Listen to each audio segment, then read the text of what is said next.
Hello, everyone. Believe you can do it, and you will. Well, what is belief? Do you believe in yourself more than others? Belief is a part of the system of faith by which we give confidence to ourselves that we can achieve something, right? In our daily lives, the belief, the sparkle in our eyes, our desires make a very big difference. For example, I was earlier reading about a lady who was in the news recently. She was talking about the path of achievement for her success in the business.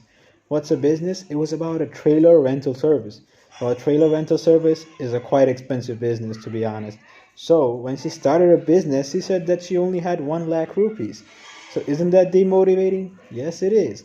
Or her competitors were telling her that she had no investors, she doesn't know about the competition, how she's going to spread the advertisement to the people. She didn't know anything. That's how the competitors tried to put her down. But what did she tell herself? She insisted that she knew the competition. She told herself that she is going to get investors for herself from anywhere. She had that motivation. So wherever she went, whenever she went to the investors and told her about her ambition, about her path, the investors were very impressed and they gave her the money she needed and the business started off. Well, eventually, through the year, her business expanded to lakhs of rupees and now she's trying to expand it to crores. So that means if we change our system of belief, if we start to have faith in ourselves, then people will try to consider ourselves. What I'm trying to say here is that when you think that you are not good enough for the job interview, you should go there and apply.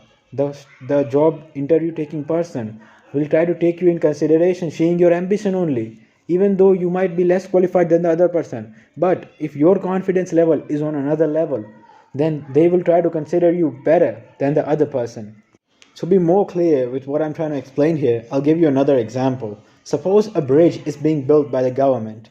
The bridge is obviously the money is being separated and given to the contractors by government officers. So government officers are responsible for giving the contract to the companies. So 21 companies were applying for that bridge, out of which 3 companies were national companies. National companies in the sense very big companies having around 100 to 200 engineers.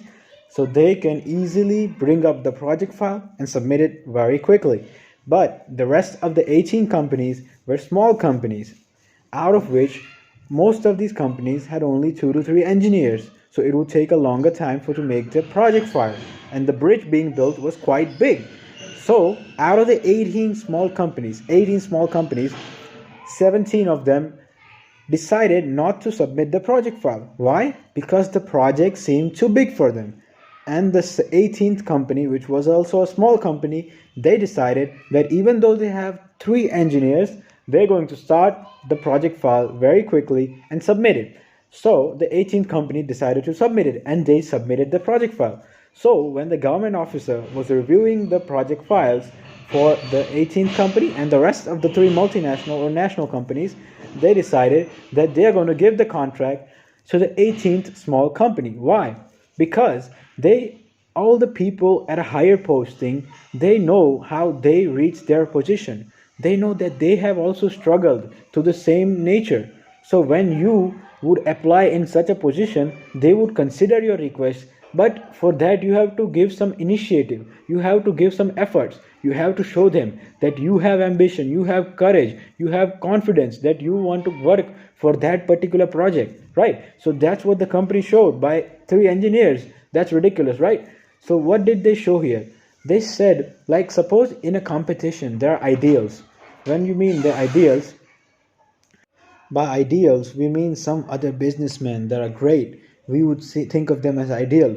But we must always remember that we should respect them. We should learn from them, but never think that we can't become better than them or we can't take their position. We should never think that we can't do it, right? Suppose I was reading an interview on the news app called In Shorts, and I read that an author was talking about the Harry Potter author, and she said that she's too big of an author and I can't never become like her.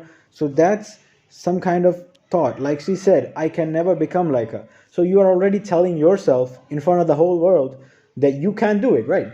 So then how do you expect that success would come to you? You're already writing on your doorstep that success, go away. I don't want you. You're already telling yourself that, right? So you need to take yourself in a different way. You have to say that even though she's a very good writer, I have learned a lot of things from her. And I can overcome her success. I can achieve even more than that. That's what God has made us for. God has given us all the abilities to achieve success. Always remember that. Okay, that's it for today, my friends. God bless you all.